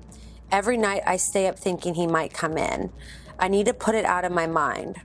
I know what you said before, but I'm afraid." So Andy was testifying that not only had Eric asked him, "Hey, is this normal? Does your dad massage you down there? Does your dad massage your penis? Because my dad does it to me all the time." After Andy told him, "No, my dad doesn't do that to me. That doesn't seem normal. You should tell somebody, or you should tell your dad to stop." Eric then wrote him a letter saying, "It's happening, but it's getting worse. I never know when my dad is going to come in, but I know it's going to keep happening. I know that you told me I need to go get help, but I just don't know how to do it. I'm scared." So the defense called many relatives, more than what I've discussed now, but this podcast would be 6 hours long if I were to go through all of the defense's witnesses. Many of Kitty's relatives testified that she was abusive, that she was a hothead, that she was addicted to drugs and alcohol, and that Kitty knew of the abuse too and just looked the other way, and all of the family members were saying how ashamed they were of Jose and Kitty. Very few relatives, but I believe it's Kitty's brother that stands by the state's theory and says that Kitty and Jose would have never done any of this. On September 10th of 1993, Lyle's testimony began. He said, and I quote, "We would be in the bathroom and he would put me on my knees. He would guide me, all of my movements, and I would have oral sex with him." He was asked, "Did you want to do this?" He responded with no. He was then asked, "And did he try to anally penetrate you with anything else?" He responded with, "He did. He'd rape me." He went on to testify that he would be crying, he'd be begging his father not to do it anymore, he'd be begging his father to stop, that he would be bleeding everywhere, and that he was extremely scared. Lyle goes on to testify, and I quote, "I just told him that I didn't want to, and that it hurt me. And then he said that he didn't mean to hurt me and that he loved me. My dad said that it was our secret and that things would get really bad to me if I told anybody. That awful things would happen to me if I told anybody. And I told him that I never would, and for him to stop hurting me." Lyle also testified how his dad would take objects and penetrate him anally with those objects, even though the objects were painful to use. Lyle also recalled his little brother being penetrated with these objects at the hands of Lyle. He testified, "My father would fondle me, and he would ask me to do the same with him, and so I would touch him. We would undress, and he would use a toothbrush on me anally, and some sort of shaving utensil brush in the bedroom. We'd have what my dad would call object sessions, and he'd just slide my pants down or take my pants off. He'd have a tube of Vaseline, and he'd rape me. I took Eric out to the woods, and I took a toothbrush also, and I played with Eric in the same way that my dad played with me. And I'm so sorry. I hurt my brother then, and I couldn't protect him. And I also couldn't protect him as a teenager." But after laying out the abuse for 4 days, the defense needed Lyle to address the murders. So, in essence, both brothers testified that on Sunday, August 13th, 1989, 7 days before the murder, that Eric was in the den with his father and they were going over his college plans. And Eric testified that he was so excited because this was it. This is how he was finally going to get away from his dad. This is how he was finally going to stop the abuse. He was going to be able to go to college and be free from his family. So when he was called into the den by his dad to talk about his college plans, his world was just depleted because his escape plan vanished. Because his father told him, "I know that freshmen have to live on the college dorms, but essentially you're still going to be living at home. That you are only going to spend a couple of nights at the college dorm, and the rest of the nights you're going to stay here with me in your home. And that I'm not letting you get away like that. You're going to have to stay at home and only spend a few days at college." Eric elated on direct examination through testimony that this moment was the moment that the murders really took place, because college was what he had pinned his escape plan on.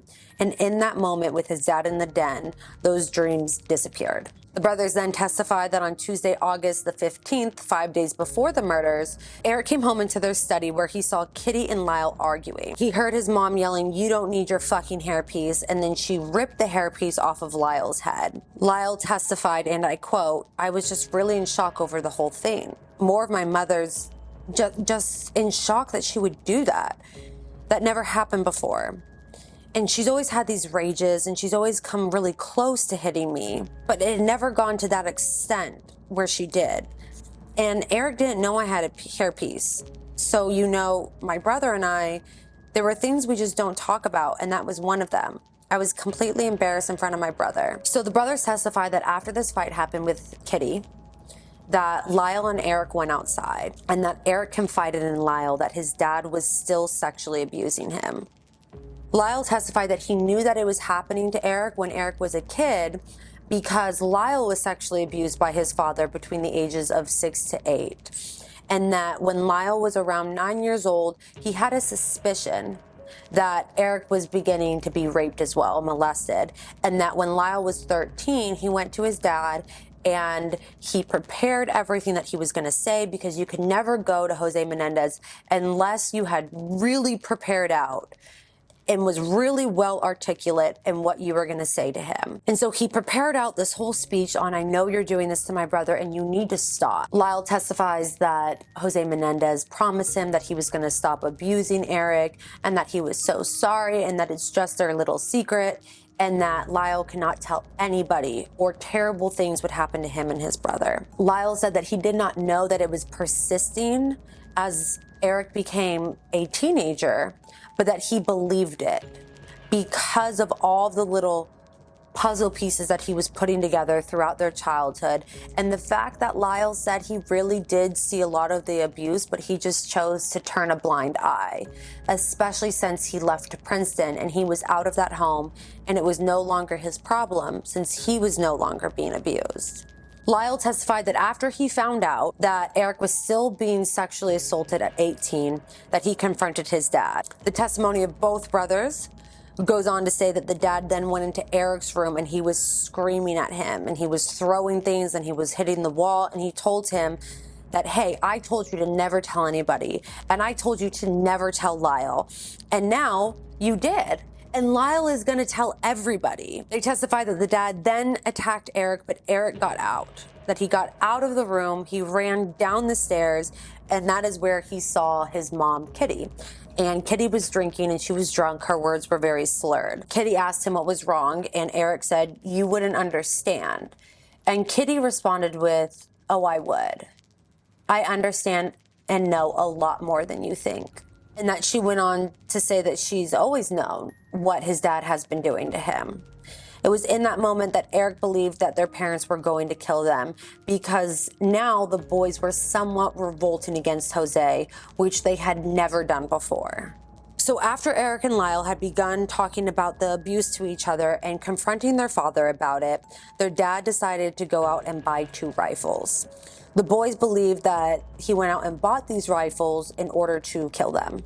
He said that the dad was acting really strange with the guns, that he was alluding to using the gun in order to protect himself, that he was alluding that something bad would happen to the brothers, and just where he would place the guns in the home was very strange. He didn't keep them locked in a closet or locked in his bedroom. Because of this strange behavior by Jose Menendez with the rifles, Lyle Menendez told Eric that they needed to go out and buy guns of their own to protect themselves, because he really believed that Jose was going to use those guns to kill them. So on August 18th, 2 days before the murders, Eric and Lyle drove to San Diego from Beverly Hills and went into a Big Five to buy 2 shotguns.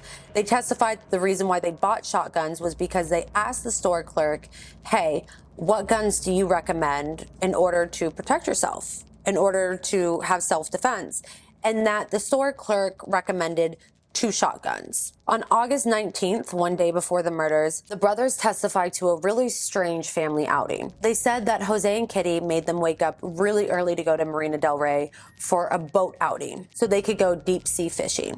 The boys said this was extremely strange because the mood in the home was not okay, that it was a never-ending fight between Jose and Kitty versus Lyle and Eric, and that the talks of abuse had not stopped, and that the threats by their parents had not stopped either. And it caused so much fear inside of them because their family was literally imploding, was not safe.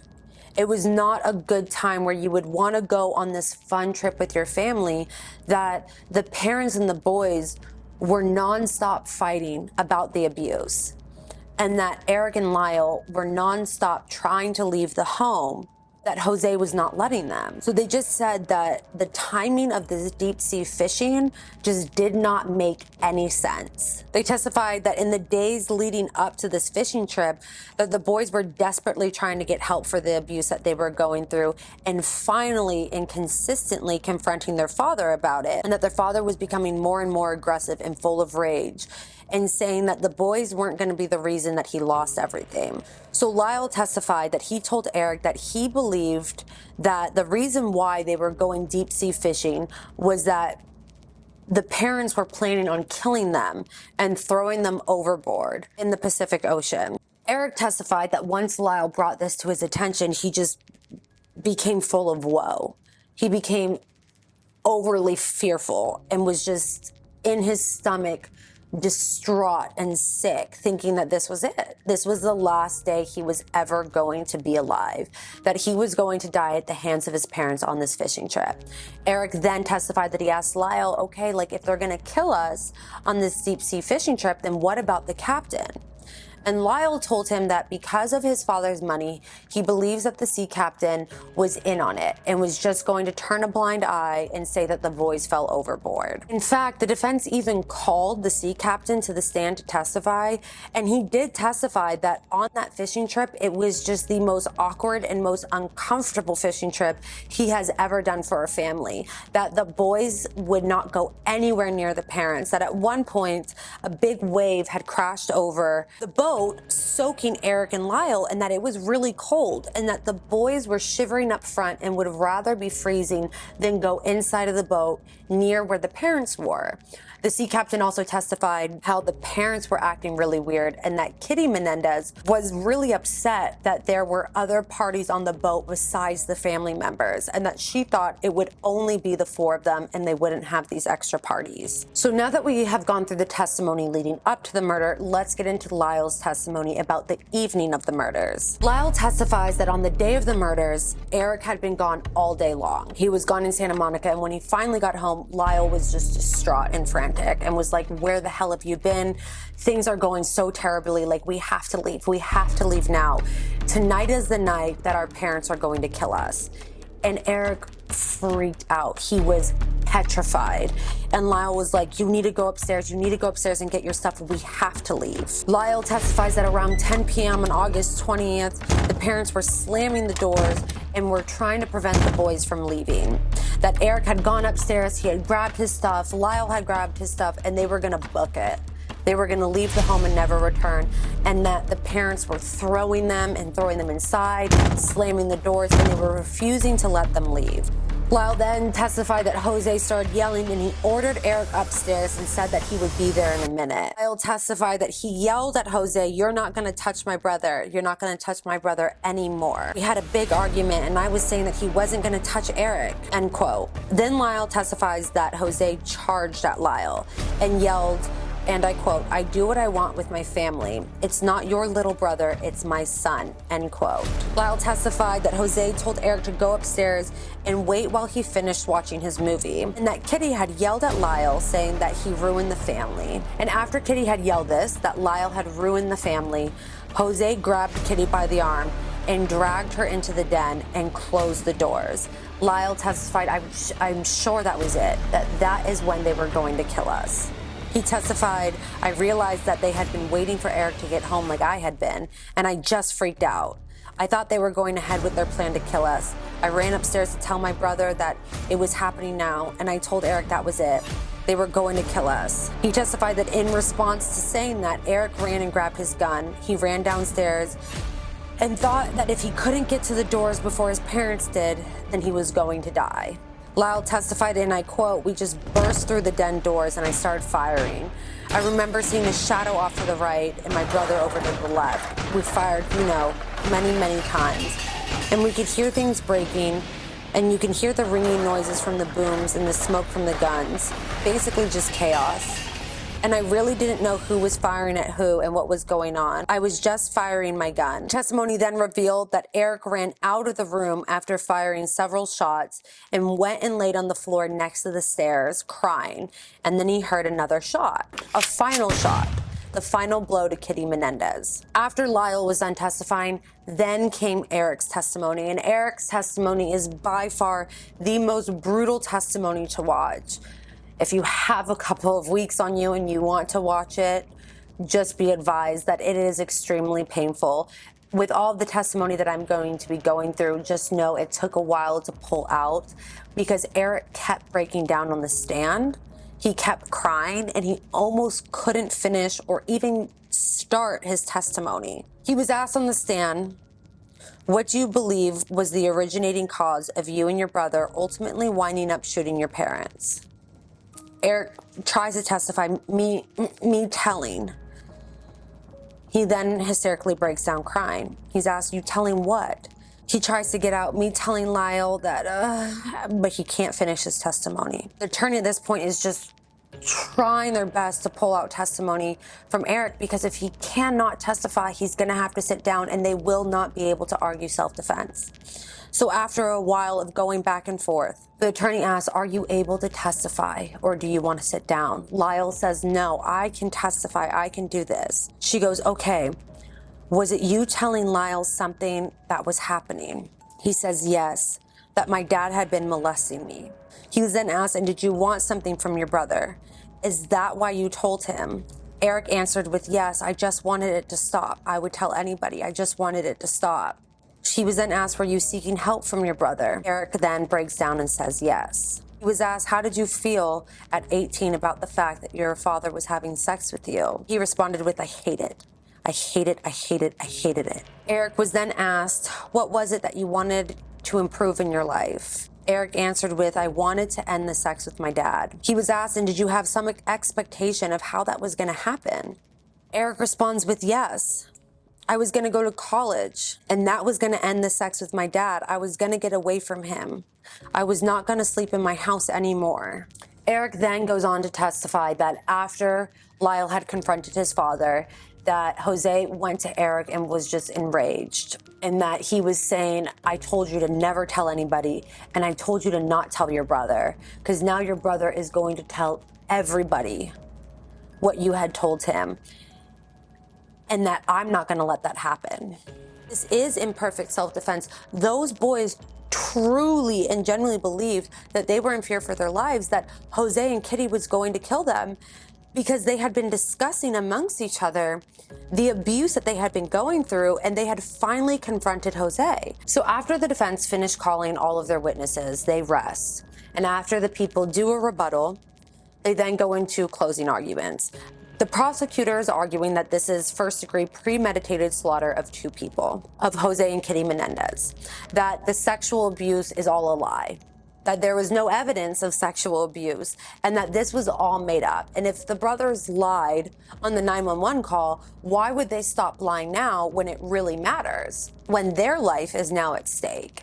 And that this was just done for greed. DA Curiami, also in his closing statement, made some comments about the brothers being entitled, and that they never worked a day in their life, and that they couldn't possibly ever imagine working on their own and making their own money. So of course they would have to kill their parents if they were getting cut off, because they had no work ethic.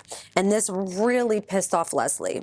Anger in her voice. She's yelling in her closing statements, saying, "Was Mr. Curiami on a tennis court at 5 in the morning when he was 10 years old, being drilled and grilled for 3 hours, and then went to school, and then take them out for more tennis courts and more lessons for more hours and hours of drilling and grilling, and then back home to have dinner, which was just like a Jeopardy game, and more drilling and more drilling and more grilling, and then to try to have to satisfy his father's perversions, and then after satisfying his father sexually, had to do his homework at 10 o'clock at night, and he wants to talk about these kids not working, not having a work ethic, because their parents had money." You are going to be given the instruction on what's known as imperfect self-defense. And what that means is that someone is truly in fear, actual fear, that they are about to be killed, or that they're about to be, for example, in our case, raped. That the person, if they acted to defend themselves, can be convicted of no more than manslaughter. The prosecution is arguing for 2 counts of first-degree murder, and the defense is arguing for manslaughter under imperfect self-defense. So this is something to know. If you are arguing just self-defense, that is a complete bar, right? That is a complete defense, and you can get a not guilty verdict and not be sentenced to any jail time or not be convicted of any crime under self-defense. But then there's imperfect self-defense, which was the argument for the brothers, which is a defense against first-degree murder, but it's not a get-out-of-jail-free card. So on January 13th, 1994, after a month of deliberation, the juries came back hung for Eric. And then on January 25th, the jury for Lyle also came back as hung. Both juries were for a majority of not guilty. And in fact, a female juror came out in an interview years later stating that the brothers actually would have gotten not guilty verdicts if there weren't any male jurors in the jury pool. She went on to say that the male jurors said, no, this is first-degree murder because it's impossible for a teenage boy to be sexually assaulted or raped. That boys can't be raped and that boys can't be molested. And therefore, they thought that the brothers were lying and that this was first-degree murder. Whereas the female jurors, as women are much smarter than men and have been for a very long time, were saying, no, it is possible for boys to be raped and molested. And that they believed this story and that they believed that they were not guilty. Immediately after the hung jury came out, the head district attorney, Gil Garcetti, gave a press conference saying, you are talking about 2 homicides, 2 murders, 2 first-degree murders. We're not settling for manslaughter. We are going to charge again. So when a mistrial happens, 2 things can occur. Either the state can decide to dismiss the charges or refile with other charges that they think that they can win on, or the district attorney will retry the case. In this specific instance, the district attorney's office completely did a new trial for both brothers, meaning calling in a whole new jury, bringing forth all of the evidence all over for a second time. And these trials last almost a year long of testimony. So they're going to go for another year-long trial. So there were a lot of moving parts that actually happened before we get to the second trial. Started being litigated 10 months later. And Judge Stanley Weinsberg was still the judge that was going to be presiding over the case. But there was a new district attorney. The district attorney's name was David Kahn. Gil Garcetti specifically appointed him to the trial because David Kahn was known as like this executioner. He was no nonsense. He was vicious. He did not play by the rules. He was going to get a conviction no matter what. And he would play dirty to get the convictions too. And he was known for this. He had only lost 1 felony trial and he had litigated over 100 trials. And there were several defense attorneys that tried to bring forth prosecutorial misconduct against David Kahn. But this was the DA that was appointed to retry the Menendez brothers trial. Now, it's really important to focus on Judge Stanley Weinsberg because after the first trial ended in manslaughter, he was under hot water. There was so much press around him. The media, the news, newspapers, news outlets, they kept saying that he was soft on crime. He essentially let murderers get off because he allowed in the abuse excuse. If he would not have been so soft, then these murderers would have been put away. Now, this is really important because his judgeship was up for re-election at this time. The public is the one that is going to elect him to either continue his term as a judge or essentially be out of a job.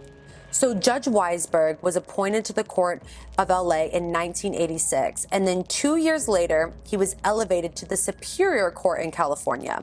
And in California, Superior Court judges serve a term of 6 years, and then they have to be reelected during even-numbered years, meaning he was on the ballot to be reelected in 1994. And the second trial was happening when? In 1994. When did the hung jury come out? January of 1994. You're a jury member, you're never gonna know all of the evidence, you're just not. Because there's something called motions in limine. And during this evidentiary hearing, both sides are arguing to keep out certain evidence while putting in other evidence.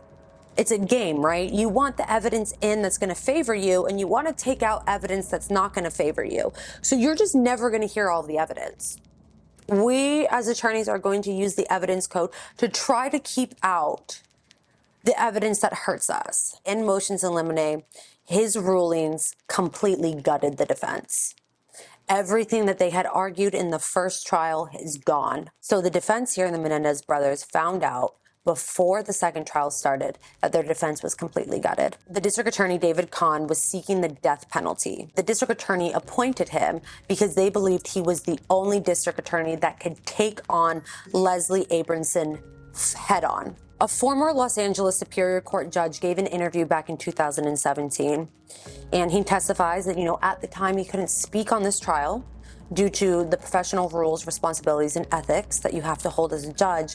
But now that he's retired, he can retroactively look back on the case and say that this was just such a gross miscarriage of justice, and that he believed that David Kahn was assigned to do the second trial because the district attorney's office was trying to make a political stand. They needed to make a statement, and they did that at the expense of the Menendez brothers. He thinks the Menendez brothers should have been offered a plea deal of manslaughter, and that this should have never gone to trial, and that because of the district attorney's political agendas, that they hung the Menendez brothers out to dry. In August 23rd of 1995, jury selection had begun for the second trial.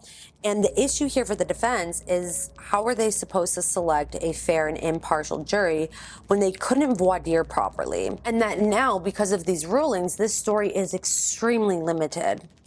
And that their argument of imperfect self-defense has completely been taken away by the judge, in huge constitutional violations. So the judge ruled in favor of the district attorney's arguments and majority of the district attorney's arguments to keep out most of the sexual abuse evidence. And the district attorneys argued specifically that the sexual abuse evidence goes back for years and years, and that the Menendez brothers testified that they killed their parents because they were in fear, and not that they killed their parents because they were abused. Even though that makes no sense, because the defense is arguing both, that the abuse caused the fear, and the judge ruled in favor of them. So even though all of the evidence goes towards the court having to give an instruction on this, the court is ruling against it.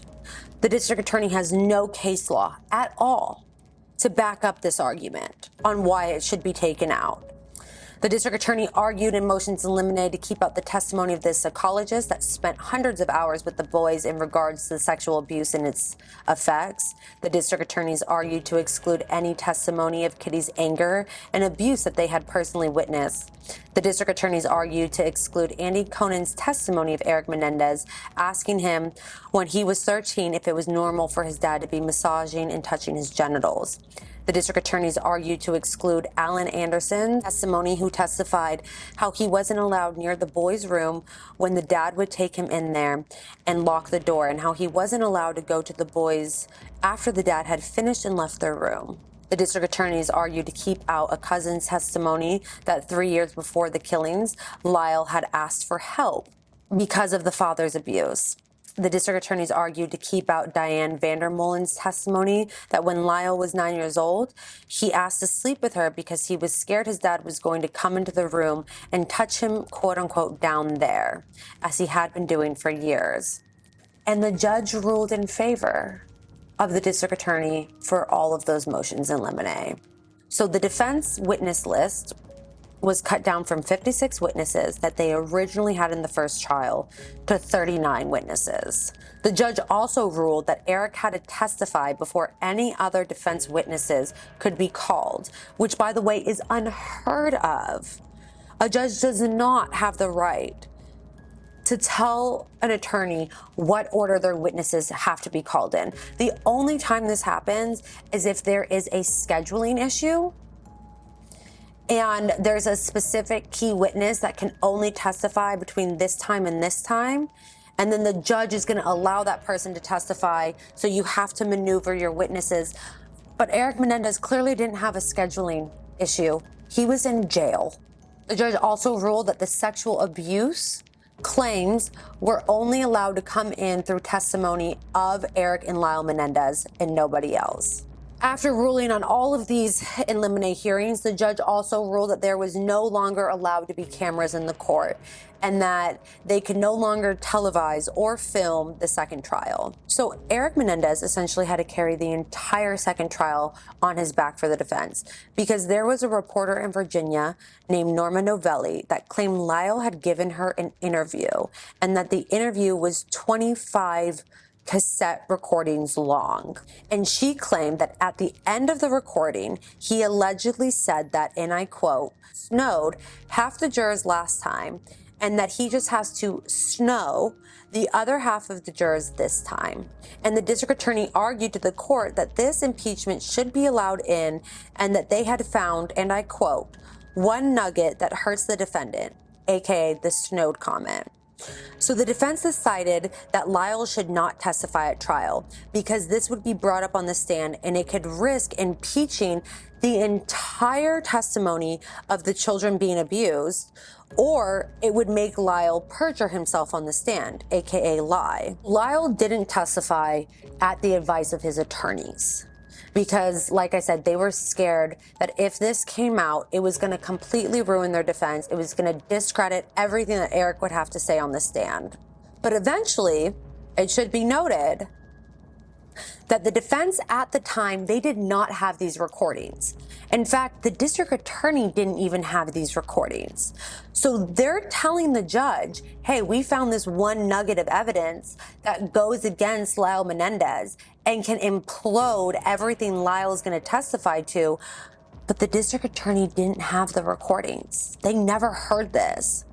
So eventually, a subpoena was served onto the reporter, and all of those tapes had to be sent over. The police came, grabbed all of those tapes, and eventually the people and the defense got their hands on these tapes after all of this is being said in court. And nowhere in the interview was that statement ever found. The reporter to this day, Norma Novelli, she has refused since 1995 to 2023. She has refused to give any comments to any news source or to any reporter about lying about the recordings of Lyle. District Attorney David Kahn has also never made a comment or addressed him essentially lying in court to the judge about having this alleged recording of Lyle, and I quote, faking it and fooling the jury. The rulings were so excessive that the psychiatrist that had testified in the original trial, the first trial, that was Eric Menendez, psychologist, before he went to Dr. Oziel, he had literally had to change notes, change his doctor's note. Leslie called him and said, you need to take out in your doctor's notes, quote, we couldn't take it anymore, and quote, I'm thinking of killing myself. Because the doctor was no longer allowed to testify to how dysfunctional and abusive the family was, that the only person that could testify to the abuse was Eric, Leslie wanted him to take out certain notes because without any context and without him being able to testify to why Eric had said those things, it came off very, very prejudicial. And so Leslie was scared that because the judge essentially wasn't going to allow the defense to explain any of these findings by the doctor, that the jury would convict because they would think that this was premeditation, that he had been building this up for years and years and had planned to kill his dad. He sent over the changed notes to Leslie's office, but on accident, his secretary had sent over the original notes to the district attorney's office. So when the psychiatrist got on the stand for the second trial to testify, the district attorney asked him specifically about those notes that Leslie wanted him to take out. And the reason why he was asking about them is because through speculation, but also from being a lawyer and knowing strategy, he knew that the defense was not allowed to explain these doctor's notes, that the defense was not allowed to explain that Eric was saying that he wanted to kill himself because he was being raped and abused so badly that the only way he saw out of this rape was to end his own life. They went in hard at it to try to show that the brothers had been planning this for years. Leslie gets up and objects, and she objects really hard and says, you know, this isn't allowed in, and it's nowhere in our notes. And the district attorney looks at her and says, it may not be in your notes, but it's in my notes. And so the district attorney then asked the psychiatrist, did you change your notes at all? Did you doctor them? In which the psychiatrist said, yes, I did. District attorney then asked him, well, why did you change them? And he said, well, I was asked to by the defense attorneys. The judge then immediately had the jury leave. And he asked Leslie Abramson, do you want to come take the stand and testify on what your side of the story is, on why you asked this psychiatrist to change his doctor's notes? And Leslie took the fifth. After they were called back in to hear the rest of the trial, that Leslie just didn't really speak anymore. And she just completely shut down and really didn't do her job for the rest of the trial. After the trial was over, if you didn't think that the judge could act more egregiously, it gets worse. The judge then altered the jury instructions. And he ruled that the instruction of imperfect self-defense, which was argued in the first trial as the defense, was no longer allowed. There was only two options for the jury to pick from: first-degree murder or not guilty. And the defense wasn't going for not guilty, they were going for manslaughter. So they all knew that these brothers were going to be convicted of first-degree murder. Judges, even at the time, came out saying that Judge Weisberg was disgraceful. On March 20th of 1996, the verdicts came back to guilty in the first degree for both brothers, for both murders. The death penalty phase began on April 11th, and the jury ended up deciding against the death penalty, which means that Judge Weisberg sentenced them to life without the possibility of parole. So they would spend the rest of their natural life behind bars in prison. Then the courts had to decide, where are the brothers going to be placed? Where are Eric and Lyle going to be placed in the prison systems? And the district attorney came forward arguing that the brothers should be housed in separate prisons and that they should never be allowed to be housed together in the same jail. And the defense brought forth many experts that testified to the opposite, telling the judge, no, these boys are sexually abused boys. These are child abuse syndrome, battered children. And psychology and science proves that they need to be together. Well, the judge ruled in favor of the district attorneys. Shocker, shocker, shocker.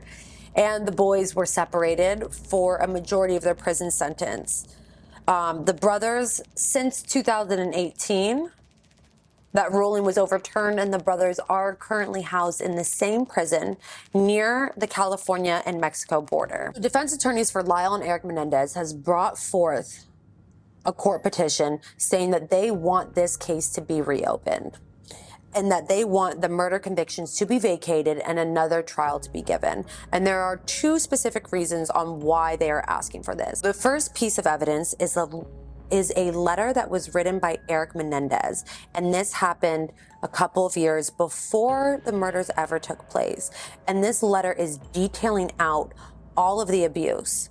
And this letter was written by Eric to his cousin Andy, and they were really close. Now remember, Andy testified in the first trial that he knew about the abuse, that he had talked about it in person with Eric when Eric was really young, and then he also talked about it when Eric was a teenager.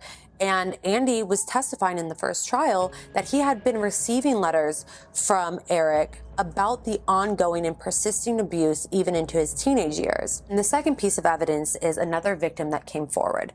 There was a young boy who was a singer in a Puerto Rican boy band, and that he has come forward since the conviction saying that Lyle and Eric were not the only victims, and he doesn't think that the victims lie at them three.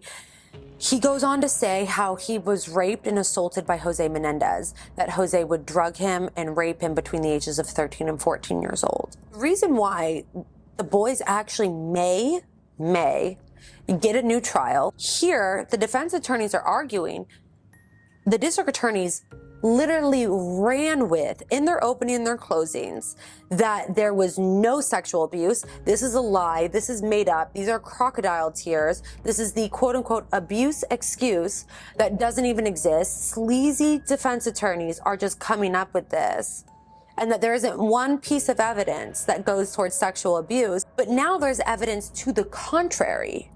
Now there's evidence that Andy was telling the truth, and there's evidence that there was more sexually abused boys than just the brothers. And then they're also arguing that the district attorney prosecuted under the theory of first-degree murder, and they had even said, the office has said multiple times that this was not a manslaughter trial, that this was a first-degree premeditated trial. And now there's evidence to the contrary, that this was a manslaughter trial. So that was back in June of 2023. And after the judge read it, he actually sent an order to the district attorney's office. And at the bottom of the court order, it says the district attorney is requested to file a response to the claims alleged in the petition by the defense generally. The court also specifically requests that the district attorney address whether the letter to Kano could not have been discovered prior to trial by the exercise of due diligence, and whether, given the exclusion of the witness's testimony regarding the physical and sexual abuse, the letter to Kano and the Rosalio declaration, who was the other victim, would be admissible and not merely cumulative, corroborative, collateral, or impeaching. The court is basically telling the district attorney's office through page 1 through 3, hey, you guys prosecuted under the theory that this was for greed and that this was for money.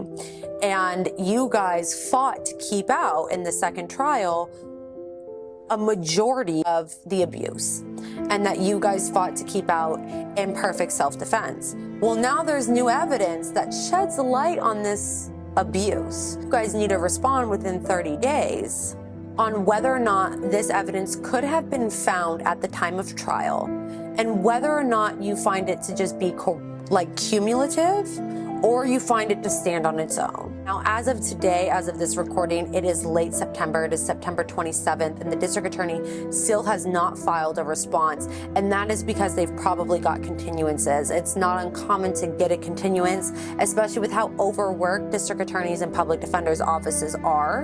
The current district attorney, George Gasson, who is going to be the district attorney until December of 2024, he gave out a statement that he is going to assign a district attorney to look over the cases, that he's going to assign a district attorney to look over the first trial as well as the second trial. And with that comes the end of the tale of the People versus the Menendez brothers. And if there's any updates, I will make sure to give them to you guys. I hope that you all learned something, especially about the justice system and political agendas within district attorneys' offices, and how evidence can be hidden from jury members, and how you guys doing your civic duty as jury members don't actually get the full story. And with that, the defense rests.